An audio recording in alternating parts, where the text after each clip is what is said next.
Hi, in this video I'll be going through Changelog, a collection of short stories by Rich Larson that was published in September 2025. Rich Larson came onto the science fiction scene in 2011, and he's published over 250 stories since then in various online magazines like Apex, Lightspeed, Clarkesworld, and Beneath Ceaseless Skies, and in print magazines like Interzone, Analog, Asimov's, and the Magazine of Fantasy and Science Fiction. Many of his stories have been reprinted in Year's Best anthologies and translated into multiple languages. His story Ice was adapted for one of the Love, Death, and Robots episodes on Netflix. The point is that the guy can write a decent story. I've read several introductions or blurbs where other writers are kind of tongue-in-cheek jealous of how good and prolific Larson is.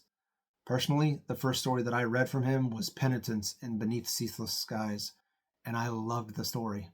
I've read a lot of his stuff since and liked most of it. The first story was originally published at Tor.com in April 2019. The title is Painless, and it follows a man called Mars. He has a special talent that allows him to not feel pain, and, thanks to some other events described in the story, he can regenerate himself quickly when he's injured as long as he has a source of fuel. This gets established early in the story during an incident with a stray dog. Mars is looking for someone that has been taken by local thugs, and that drives the story. The story has a good mix of flashback and current time action. Mars has a mission to complete, but at the same time, you can sense a mysterious weariness about him. Despite not feeling physical pain, he isn't immune to the guilt he feels over some of the things that he's done. I'd rate this story a 7 out of 10. There's action for those that want it. The science fiction concept has probably been done before, but it feels fresh with the characterization that Larson worked into the story. It's really good. The next story is called Like Any Other Star. And this is a short piece about three people on an interstellar journey away from a dying Earth. Ollie and Callisto go out onto the ship's hull to look at the Earth's sun in the backdrop of stars because it's really far away by now. Then the ship's captain calls them and wants to see them. I'd rate this one a 6 out of 10. It's only 6 pages long, but it does a good job with the characters in that short space. You can tell Ollie misses home and the way things used to be, while also seeing that Callisto doesn't totally understand his viewpoint, but wonders what she missed out back on Earth because she was too young to really experience it before they left Earth. Next up is a piece of flash fiction called Night Shift. I'd rate this a 5 out of 10. It's about a job where they put half your brain to sleep and control your body to work on an assembly line. There's really not much else to say about it. It takes like a minute to read. Next up is Headhunting, a story originally published at Tor.com, which is now ReactorMag.com. This story follows private investigator Amir, who's been having trouble with hallucinations lately. A friend passes him a case about a mummy's head that was stolen recently from a cathedral. The priest there already knows who stole the head, and he just wants it back with no publicity around it or police involvement. The trick for Amir is finding the person that took the head before his recent hallucinations come back. I'd rate this one a 7 out of 10. There are lots of interesting settings and details that Larson gives just enough description to without getting too wordy. His characterization of Amir and the other characters is done flawlessly, and there's a good mix of action and slower parts to make it a really good read. My only complaint about it would be the end of the final battle, but I'll leave that for you to discover. I'll put the link to the story at reactormag.com if you want to check it out for free. All Electric Ghosts is the next story, and it follows a guy named Benny who is claiming that he's a biologist. He does this to gain access to a club's back room where a creature is located and being held by the club owner. The club owner hopes to make money from the creature, but Benny has other plans. The story starts off in current time, then flashes back to Benny's meeting with a drug dealer. This explains a lot about Benny's character and where he's coming from. As usual with the Rich Larson story, the story has some decent action, strong characterization, and interesting ideas. The title, All Electric Ghosts, refers to everyone's perception of other people. A line that expresses this is, "Aren't we all just electric ghosts moving through someone else's brain?" It's an interesting thought. I'd rate this one a 6 out of 10. The main reason behind that rating is that the last part of the story kind of felt like it came out of nowhere, and there was no real explanation for a new set of people that showed up in the story. It's worth reading, but don't expect an answer to at least that one question that you'll probably have. Next up is a story called Smear Job, which was originally published in Analog in 2018. This is a short one about a guy named Jalen who has apparently done something illegal. That something requires a medical implant that helps suppress his urge, but it doesn't suppress it in the way that one might think. I'd rate this one a 5 out of 10. It's a quick read, so there isn't a lot of time for deep development. However, Larson does a good job of showing the effects of the implant on Jalen's life and his feelings about it. The implant has an effect similar to the whited out people in the Black Mirror episode called White Christmas, but it's kind of a reverse effect in this story. The next story is called Brainwhales or Stoners 2. This one is told from Bee's point of view. She's a drug-dealing teenager whose mother is a security guard at a science complex where they have a brain whale, basically a whale that can do computations and feed the response back to the scientists. Bee's friend Theo is a rich kid that's looking to get into the science facility and shoot some footage for a video that he's doing about brain whales. This one follows a somewhat predictable pattern with respect to the relationship between Bee and Theo. She has a crush on him, and he does a good job hiding that he knows it. He also uses that crush to his advantage. I'd rate this story a 5 out of 10. The bit with the brain whale itself and the drug angle that all three share is a little interesting, but I didn't think it was explored deeply enough. There's not a lot of action in this one, since it's more about the relationship between the human characters and the scientific idea behind the brain whale. The next story is called In the Event of Moon Disaster, and it was originally published in Asimov's. A man named Saul is working at a spot on the moon. His partner Kim has gone out to explore a giant crack that was made by something that hit the moon. They had sent a drone, but it disappeared with no trace, and Kim was supposed to find it. When Kim comes back, Saul gets her inside and settled. Then there's a knock on the door, and another Kim wants in. This is the classic which one is the real one story. Saul doesn't know how to figure out which Kim is the original and struggles with the implications since they only have enough air for a couple people in their ship. It brings to mind the Whom Gods Destroy episode of the original Star Trek series, but in a friendlier way. I'm giving this one an 8 out of 10.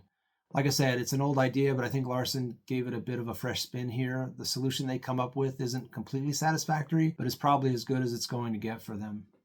Next up is a flash piece called Valhalla. I'd rate it a 5 out of 10. It's hard to say anything about it other than a battle rages on for thousands of years. It'll take you a minute to read it. Last Nice Day is a story about Ned. He's currently visiting with his mother and sister, though his sister seems to be hiding from him, only moving around the house at night. Early in the story, Ned's mother asks him if he's doing that thing where he pretends to be a character in a story. Then we find out why he might want to do that. I'm rating this one an 8 out of 10. I like the meta nature of the story with Ned acting like he's a character in the story. It's in there a few times and kind of plays with the reader a little bit. Flashbacks with no context make Ned seem like one thing until more and more about Ned is revealed. We find out why his mother has one attitude and his sister has another attitude. The story is tight and well told at just over 3,300 words. It's a really good story. The next story is called Cupido and follows a chemist named Marcel. His specialty is creating pheromones based on a person's DNA and the complementary pheromones that will make them attracted to someone. Spray one person, then have the other walk by, and the chemical attraction is supposed to happen. He keeps setting up people like this and getting paid well to do it. Marcel's problem, though, is that he's lonely himself. I'd rate this one a 4 out of 10. I think I've seen the pheromone thing in other SF before, and this story just felt a little off for me. I did feel bad for Marcel since he was so lonely, but I didn't really get into his character. The story is more internal than many of Larson's stories, so not a lot happens in it. That might be another reason that I'm just rating it a 4. The next story is called Animals Like Me. Brescia is a 19-year-old that meets a man named Orpheus while she's walking her dog in the park. He claims he's a filmmaker and offers her a job doing motion capture for him. She accepts and starts making good money, and then the videos start getting weirder and weirder, and Orpheus starts acting weirder and weirder. The story was interesting and got back to some of the interesting ideas that Larson usually sprinkles throughout his stories. One example in this story is a personal proximity alarm that people have. It can be set to different sensitivities and alert people if someone gets so close or gets too close when they shouldn't. I'd rate this story a 6 out of 10. I think you might be able to place the emphasis on each word in the title differently. Animals like me, animals like me, and animals like me. And you'd see all three variations in the story itself. This isn't a story with any big action, but it is entertaining for the parallel of today's online video and advertising market that it kind of portrays. Next up is a story originally published in Grimdark magazine, and it's called Our Lady of Perpetual Disdain. The protagonist in this story wakes up to someone asking if he'd like to see his new face. When his memory kicks back in, he remembers being told he was elected for surgery, as if that's a good thing. When he's deposited into a room with a woman who is also elected and now has no hands, they decide to escape together. I'd rate this one a 7 out of 10, and I can see why it ended up in a magazine called Grimdark. I don't like hospitals any more than Rich Larson does, so this is a definite nightmare scenario. It's bad enough that surgery is performed without consent, Then there are roving bands of children out to get them, and a medical droid that keeps tracking them and getting in their way. If you can take a little body horror, you'll probably like this fast-paced story. The next story is called Failsafe. Laurie is a goat herder that lives an isolated existence outside the city. He's good with biochemistry and has modified his goats so they can camouflage and blend in with their surroundings. One day, a woman named Bruges comes hiking along the path, stating that she just wanted to see the coast. They spend some time together, but there's more to Bruges than just a female hiker. I'd give this story an 8 out of 10. The story captures Laurie's attitude pretty well in what he thinks and what he says to Bruges. There's a sequence where they play a game, and the dialogue in that sequence has bigger implications to the overall setting. I liked the reveal about what was going on, and when I got to the end, I knew exactly what was about to happen, but instead of damaging the ending, it made it that much better. The longest story in the collection is called Quandary Aminu versus the Butterfly Man. This story starts with a kind of prologue scene where two people activate the titular Butterfly Man. It then switches to Quandary Aminu at a club. A friend tracks her down and tells her the local crime boss that she'd recently done a job for has a Butterfly Man on her trail, and the chase is on from there. If you like crime fiction with a healthy dose of science fiction thrown into the mix, this is the story for you. There are drug dealers, near-future tech, a modified Greenland, a living disembodied head, a seemingly unstoppable killer, and a kingpin with deeper plots than Quandary can puzzle out. This one gets an 8 out of 10 for me. There's enough internal monologue to understand Quandary's state of mind, though I don't think her personality is fleshed out that much in the story. The real reason behind the killer's mission is basically typical gangster movie stuff, and I like gangster movies, so I rated this story pretty high. In the story notes at the end of the collection, Larson acknowledges that this isn't a deep story, saying, "There's a certain variety of story that I can sleepwalk through." I have to say, I like most of his sleepwalked tales. Maybe I'm just too simple as a reader, I don't know, but I'm jealous that he can do what he does, the way he does it so well. The next story is called Tripping Through Time. There's a company that enables groups of people to travel back to historical events so that they can witness them firsthand. The travelers are protected by a chronofield that makes them invisible to the people of the time that they are visiting. However, moving outside the chronofield would mean death if they tried it. This story focuses on one of the caterers that serves those people that are going back in time. I'm rating this one a 7 out of 10. At the 3/4 mark of this story, it felt like the main character was just going back and forth between present time and whatever past event she was working. I started wondering where the story was going at this point, but it isn't a long story, and the end made the entire journey worth it. The story's ending was well earned by the conversations and actions that did occur in the story. Tripping Through Time felt similar to the earlier story, Failsafe, though I thought Failsafe was a bit better story. The next story, Dale, Dale, Dale, is a flash fiction piece that'll take you a minute to read, just like all the others.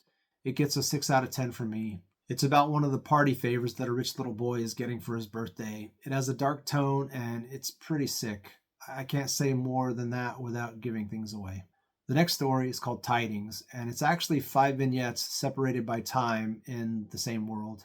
In 2038, a woman is testing her invention to remove light plastics from the environment. In 2044, a couple in Prague discusses the plight of climate refugees. In 2066, an older man visits the detention center memorial for the one that he grew up in.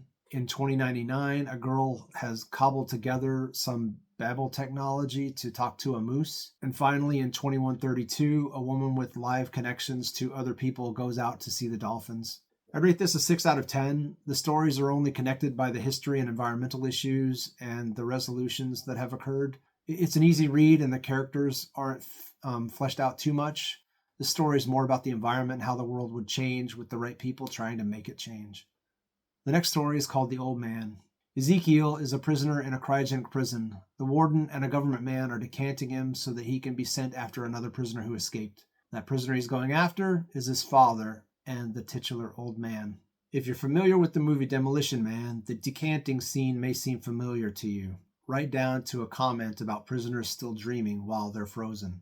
That's where the movie similarity ends, though. Ezekiel has to track his father into a swamp that their family used to live in and hunt in when Ezekiel was younger. The story has a good bit of action, and Ezekiel moves and acts like a guy that's lived in the environment that he's moving through.